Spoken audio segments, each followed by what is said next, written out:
자의 명상 후 호흡 명상을 이어나가니 호흡이 좀 더 활발하고 자유로운 느낌이 들었습니다. 그냥 호흡 명상을 할 때는 강아지를 얌전하게 길들이는 느낌이라면 자의 명상 후에 호흡 명상은 강아지가 즐겁게 잘 뛰어놀게 만드는 느낌이었습니다. 좀 더 허용적인 마음이 들어서일까요? 차분하고 고요한 호흡을 하는 명상과 즐거운 호흡을 지켜보는 명상은 어떻게 다른가요? 그러니까 우리가 명상을 수행을 한다는 것은 제일 핵심은 뭐냐면 명상의 대상이 중요하지 않습니다. 무엇을 우리가 알아차리고 무엇을 명상하느냐가 중요한 게 아니라 어떻게 하느냐가 핵심입니다. what이 아니라 how가 중요한 겁니다. 그러니까 어떻게 보면 수행이라는 건 명상의 주제와 나의 관계성입니다. 그 관계를 잘 가지고 가느냐 아니면 그 관계가 별로 좋지 않느냐의 문제인 거예요. 여러분들이 호흡 명상을 잘 하려면 호흡과 사이가 좋으면 됩니다. 사이 좋게 지내면 됩니다. 근데 보통은 어떻습니까? 보통 이거 법을 제대로 배우지 못하면 그냥 들숨과 날숨을 알아차리라 하면 보통 여러분들 어떻게 합니까? 법문 안 듣고 하면 내가 들숨 날숨 그래 내가 이걸 내 뜻대로 내가 잠시도 놓치지 말고 알아차려야지 한단 말이죠. 그렇게 하죠, 그죠? 집중해서 놓치지 말고 코끝에 다 알아차리면서 내가 놓치지 말아야지 한단 말이죠. 딴 생각이 하면 왜 이러나 이게 또 알아차려야지. 호흡이 막 거칠면 왜 거칠어 부드러워야지. 짜증나게 왜 내 말을 안 들어 이렇게 한단 말이죠. 그런데 호흡을 우리가 의인화시켜서 호흡이 어떤 사람이라고 생각해 보세요. 그 사람한테 여러분이 그렇게 대한다고 생각해 보세요. 그 사람은 아무 관계 없어. 나는 그 사람 배려하지 않아. 내 시키는 대로 해. 내 시키는 대로 집중하고 말 잘 듣고 대꾸하지 말고 이렇게 하잖아요. 그럼 어떻습니까? 관계가 처음에는 다 듣다가 나중에 어떻습니까? 그 사람도 버럭 화를 내겠죠. 관계가 파탄 나는 겁니다. 그러면 어떻게 그 사람 떠나버립니다. 호흡 명상하는 건 똑같습니다. 그럼 어떻게 됩니까? 그 사람과 오랫동안 함께 하려면 어떻게 됩니까? 그 사람 얘기를 잘 들어주는 거. 그렇습니까? 힘든 얘기도 들어주는 거죠. 내가 듣기 싫어도 얘기도 들어주는 거죠. 따뜻하게 해주는 거죠. 그 사람한테 따뜻한 차도 한 잔 갖다 주고, 칭찬도 해주고, 그 사람을 아주 따뜻하게 친절하게 대해주는 겁니다. 그죠? 그렇게 하면 어떻습니까? 내가 이렇게 그 사람을 배려하면서 내 거를 요구하지 않고 친절하게 배려하고 선물도 주고 맛있는 것도 사주고 이런단 말이죠. 칭찬도 해주고 하면 어떻습니까? 그 사람이 나를 좋아하잖아요. 그러면 나와 함께 하는 시간을 즐기게 되는 겁니다. 호흡 명상도 똑같습니다. 호흡과 사이가 좋아야 되는 거야. 근데 왜 자해 명상을 하고 나면 호흡 명상이 편안하게 잘 되느냐? 호흡한테 친절하게 대해줬잖아요. 그러니까 우리가 보면 호흡 자체가 아니더라도 자해 명상 하잖아요. 자기 자신에 대한 자애심 또는 타인에 대한 자애심을 일으키면 그 자체로 기본적으로 친절한 태도가 있는 거예요. 친절하고 따뜻한 마음이 좀 형성된 거예요. 그걸 가지고 자해 명상, 호흡 명상 하다 보면 그 마음이, 그 습관이 그대로 호흡으로 전해지는 거예요. 사람이라는 게 생각이, 우리 마음에도 관성이 있거든요. 이 사람한테도 친절하고, 저 사람한테도 친절하고 하다 보면 처음 만난 사람한테 친절합니다, 보통. 그런 거예요, 이게. 마음이라는 게 경향성이 있거든요. 그러니까 이 자해 명상을 통해서 마음을 친절하고 부드럽고 따뜻하게 만들면 호흡에 대해서도 그런 태도를 가지게 됩니다. 그러면 호흡을 그렇게 따뜻하고 부드럽고 친절하게 대하면 호흡도 똑같이 거기에 반응하는 겁니다. 항상 작용과 반작용 있잖아요. 내가 내 멋대로 하려면 상대도 거기에 거기에 작용을 일으켜가지고 반작용을 해서 부정적으로 반응을 하는 겁니다. 근데 내가 친절로 반응하면 상대편도 친절하게 반응하는 겁니다. 그 기본 원리가 그런 거예요, 이게. 그래서 우리가 자해명상을 많이 하다 보면 마음이 부드럽고 친절해지잖아요. 그러면 어떤 걸 하든지 간에 그런 정신적 태도가 생깁니다. 호흡을 알아차려도 따뜻한 시선으로 태도로 알아차리는 거죠. 이걸 막 내 멋대로 하려는 게 아니라 부드럽고 따뜻하게 알아차리는 거죠. 그러면 그 마음에는 뭐냐면 자의심에는 기본적으로 욕심이 없습니다. 불만욕이 없습니다. 그리고 사실은 자의심은 우리의 에고를 약화시킵니다. 에고가 결국은 욕망의 뿌리고 썩냄의 뿌리고 번뇌의 뿌리입니다. 조건 없이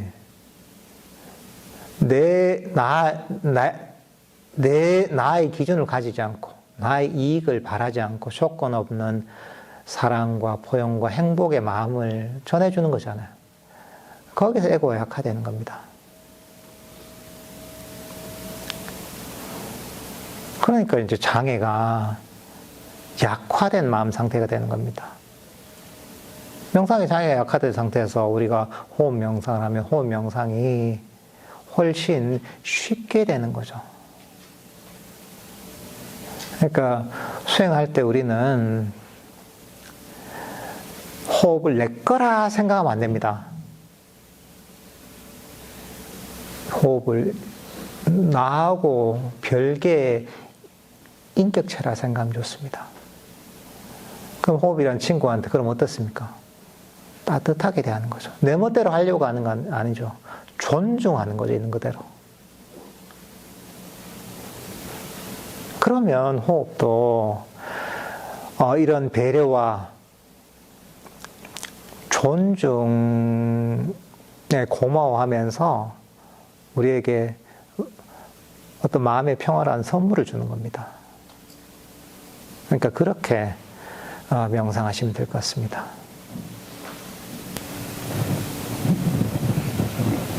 명상할 때 나태 혼침에 자주 빠지게 되는데 정신을 깨우기 위한 어떤 방법이 있는지 궁금합니다. 그리고 정신적인 게으름이나 육체적인 게으름을 벗어나는 방도가 어떤 것이 있는지 궁금합니다. 근데 만약에 그 생활 패턴에 따라 다른데 정말 많이 바쁘고 피곤한 생활을 하잖아요. 그러면 잠을 많이 자세요. 주무세요. 생활 자체가 피곤하다면. 그 몸이 피곤해서 그럴 수 있습니다. 너무 바쁜데 보면 잠 적게 자면 수행하려고 하잖아요. 그러면 졸리는 게 당연합니다. 그러니까 잠을 푹 자줘야 됩니다. 그리고 피로를 풀기 위해서 몸도 좀 풀어주면 좋습니다. 만약에 피곤해서 그렇다면 요가를 하거나 스트레칭을 하거나 하면서 몸을 좀 풀어주는 게 좋습니다. 때로는 나태 혼침이 내 몸이 정말 피곤해서 그럴 수 있습니다. 그럴 때는 좀 잠을 자주고 몸을 좀 쉬어줘야 됩니다. 그리고 한편으로는 이게 습관적인 경우가 이제 우리가 고쳐야 될 필요가 있는 거죠. 그런 경우에는 일단 첫 번째 뭐냐 하면 나태와 혼침이 일어나잖아요. 그러면 일단은 여기에 대해서 보통 부정적으로 반응한단 말이죠. 근데 때로는 그게 오히려 문제가 될 때가 있습니다. 졸리고 하는데, 졸리면 사실은 진짜 몸이 피곤하고 이래서 졸릴 수도 있거든요. 또는 내 마음이 이제 뭐랄까, 수행을 통해서 이완되는 과정에 졸릴 수도 있거든요. 어쨌든 졸리는 건 다 이유가 있으니까 졸리는 거죠. 그럴 때, 명상할 때 졸린단 말이죠. 그럴 때, 졸림하고 싸우면 안 됩니다, 여러분. 억지로 막 잠을 깨려고 막 이러면 안 됩니다. 억지로 졸음과 소화하는 건 뭐냐면 악의가 일어납니다. 지금 이 상태가 싫어, 졸음이 싫어, 졸린 상태가 싫어 이런단 말이죠. 그건 뭐냐면 부정적인 원인을 쌓는 거예요. 그러니까 잠은 잠시 깰 수 있지만 제대로 깨지도 않아요. 깰 수 있지만 악의가 쌓이기 때문에 마음이 고요해지지 않습니다. 마음이 더 피곤해집니다. 그러니까 명상할 때 졸리잖아요. 이렇게 저렇게 해서 잠이 안 깬다 이러면 아이 그래 괜찮다. 몸이 피곤하구나. 그래 괜찮아. 뭐 잠이 올만 하니까 잠이 오는 거지. 그래 나는 이 졸리는 이 현재의 내 마음에 대해서도 이 몸에 대해서도 이때 자의심을 연습하자. 그래 이 졸리는 마음도 나는 조건 없이 용서하고 사랑하고 포용하고 있는 그대로 받아들이자. 괜찮다. 졸 만큼 졸아라. 내가 따뜻하게 있는 그대로 받아들여 줄게. 이렇게 마음을 내면 좋습니다. 그러면 푹 잡니다. 그냥 잠시 푹 자고 마음이 깨어납니다. 그리고 마음이 굉장히 편안하게 이완한 상태로 깨어납니다. 그래서 명상할 때 이런 식으로 자면 오히려 마음에 이런저런 번뇌들이 싹 가라앉습니다. 그리고 쌓였던 육체적, 정적 피로도 점점 사라지기 시작합니다. 그러니까 일단 이렇게 반응해야 돼요. 수행할 때 졸리면 왜 졸리지 하면서 옛날에 뭐 우리 천사들 그런 일화들 보면 이런 게 있잖아요. 잠이 오면 송곳을 가지고 허벅지를 찔러가면서 공부했다잖아요. 그런 게 사람들 다 잡는 거예요, 이게.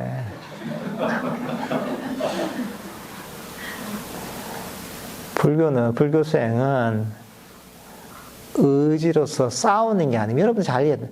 의지로서 싸우는 게 불교 수행이 아닙니다. 의지는 에고의 반영입니다. 내가 이겨내야지. 내가 잠에서 깨야지 한단 말이죠. 그리고 그 의지는 욕망이 다른 말입니다. 내가 잠에서 깨서 이걸 잘해야지. 내가 또렷또렷하게 정신을 맑게 만들어야지 한단 말이죠. 그거는 중생들의 반응입니다. 중생들은 시키지 않아도 그렇게 반응합니다. 졸릴 때 깨야지 공부할 때 그렇죠 여러분들. 공부할 때 졸리면 깨야지 하면서 막 자기가 싸운단 말이죠. 그거는 여러분 배울 필요도 없습니다. 안 가르쳐도 다 합니다. 그렇게 하는데 왜 다들 그냥 보통 중생이냐고요. 그렇게 하는 게 답이 아니기 때문에 그럽니다.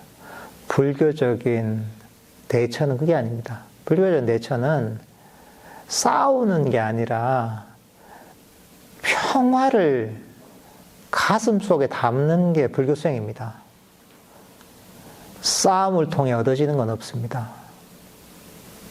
우리 마음속에 평화를 품고 있어야 됩니다. 그게 설사 졸음일지라도. 그러니까 이걸 기본적으로 이해해야 되는 거예요. 물론 그러니까 내가 자세가 너무 한 자세에 있다 보니까 뭐 졸릴 수도 있잖아요. 그럴 때는 뭐 일어나서 세수를 하거나 뭐 스트레칭을 하거나 잠을 깰 수도 있죠. 그럴 때는 그렇게 하는 거고. 근데 그게 아니라 그냥 좌선 명상하면서 그냥 졸린다 이러면 그러면 이제 그렇게 평화를 유지하는 거죠. 그리고 때로는 명상의 포커스가 흐트러질 때가 있습니다.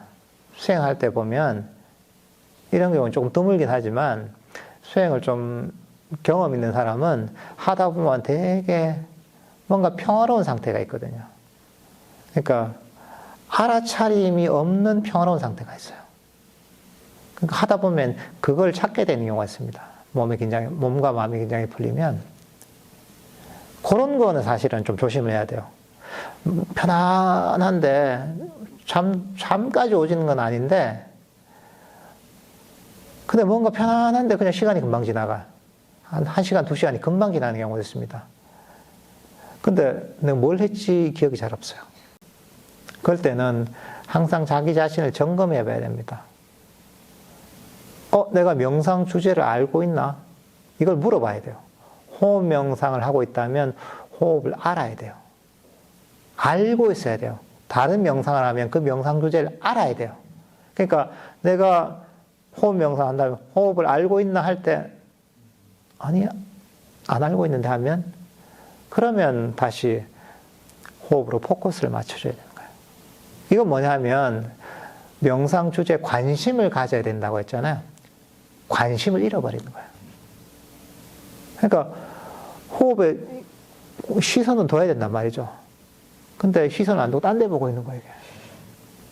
그러면 안 되는 거죠. 그럴 때는 다시 명상 주제를 알고 있나 할 때, 내가 놓치고 있나 할 때 다시 명상 주제로 돌아야 돼요. 명상 주제를 아는 게 기준이 알고 있습니다. 알되 거기서 최대한 마음을 편안하게 하는 겁니다. 기준이 그겁니다, 이게.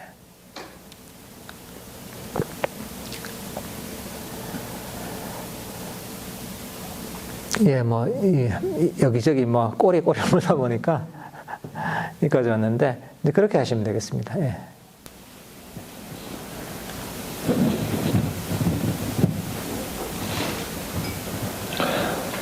평소에 알게 모르게 무의식적으로 자꾸만 부정적인 생각이 들고 불안해지는데 명상을 꾸준히 하면 이런 불안해지는 마음까지도 변화가 올까요? 그런 괴로움을 없애기 위해서 수행법이 존재하는 겁니다. 불안함이 괴로움이잖아요. 그죠? 부정적인 생각을 하면서 괴롭잖아요. 그 부처님 가르침이 딴 게 아닙니다. 이런 모든 종류의 괴로움을 없애기 위해서 존재하는 겁니다. 그걸 위해서 이 방법들이 있는 겁니다. 명상법들이 모두 그런 문제들을 해결하기 위해 존재하는 겁니다. 특히나 이제 그런 것들은 아까 얘기했던 다른 명상법도 다 도움이 되지만 자해 명상을 많이 하면 좋습니다. 특히나 자기 자신에 대한 자의심, 조건 없이 자신을 용서하고 사랑하고 포용하고 있는 그대로 받아들이는 마음을 일으키면 불안감이 싹 사라집니다. 마음이 있는 그대로 편안하고 행복해집니다. 그래서 우리나라에서 가장 인기 있는 그 가수가 BTS가 있잖아요. 그죠? BTS 얘기를 제가 읽어보니까 그 BTS의 노래를 듣고서 치유를 받은 사람이 상당히 많다고 하더라고요. 특히 학생들이나 이런 사람들이 보면. 근데 이제 보니까 그 이유가 뭐냐면, 그리고 이제 그렇게 치유를 받으면서 거의 완전히 자기 인생을 바꾼 그런 단순한 가수가 아니라 무슨 인생의 구원자처럼 이렇게 이제 BTS의 팬이 된 사람들이 많다고 제가 들었습니다. 근데 그 이유가 뭐냐면, BTS가 어떻게 보면 노래를 잘해서 그런 게 아닙니다. 퍼포먼스를 잘해서 그런 게 아니에요. 그 이유가 뭐냐면, 이 BTS가 그 Love Yourself라는 자기 자신을 사랑하라는 메시지를 담은 이제 그런 앨범도 내고 그런 메시지를 담은 곡들을 제법 많이 냈었나 봐요. 그러니까 본인들도 보면 아마 자기 경험에서 나오겠죠, 그죠? 이런저런 자기 자신을 학대하고 푸시하고 자기 자신을 때로는 미워하고 이렇게 괴로움을 받다가 아마 자기 자신을 사랑하는, 자기 자신을 긍정하는 하는 그런 어떤 식으로 마음을 돌리면서 본인이 이제 변한 그 마음의 상태를 치유한 그런 경험들을 아마 그 노래로 풀어냈겠죠. 그래서 자기 자신을 사랑하라는 메시지를 담은 노래들을 냈는데 아마 그런 노래들을 듣고서 이제 그 본인도 이제 자기 자신을 되돌아보게 된 거겠죠. 아, 내가 자신을 미워하고 내 자신을 부정하고 있는 그대로 받아들이지 못했는데, 야, 이 노래의 가사처럼 나도 나를 사랑하고 나를 있는 그대로 받아들이고 포용하는 이런 식으로 이제 그 노래를 듣고 많은 사람들이 마음을 돌린 거죠. 일종의 얘기해 보면 이게 자기 자신에 대한 자해 명상입니다. 그러니까 이거는 그렇게 마음을 일으키면 마음이 치유가 되게 돼 있습니다. 자기 자신을 조건 없이 사랑하고 포용하고 있는 그대로 받아들이면 마음이 치유가 되게 돼 있는 겁니다. 이게 자해 명상인 거예요, 이게. 근데 그건 알고 한 건 아니겠지만 어쨌든 간에 결과적으로 그런 효과가 난 거죠, 이게.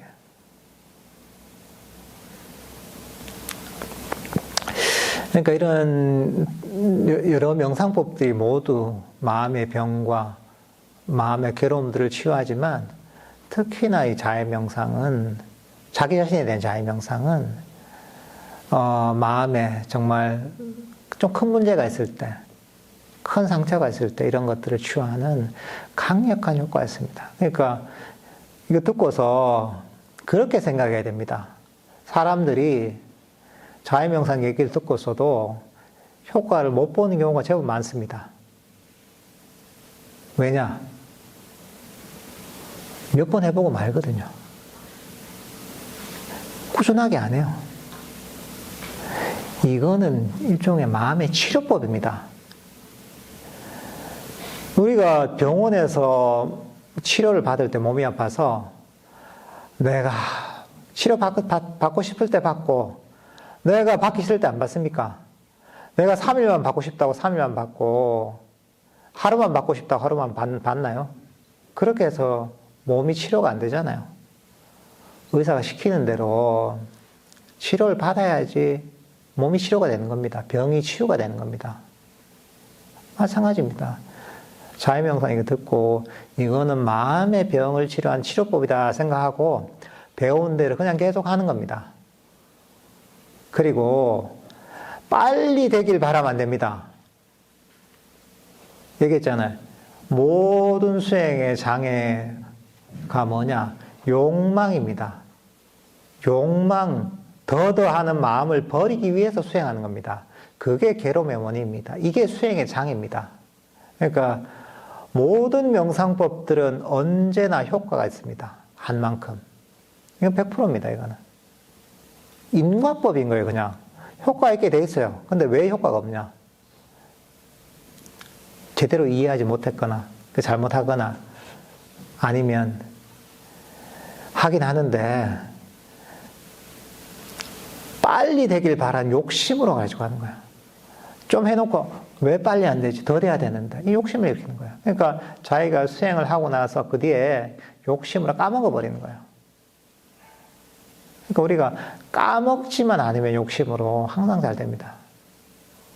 항상 효과가 있어요. 그러니까 자해명상할 때도 그냥 하는 걸로 만족하는 거죠.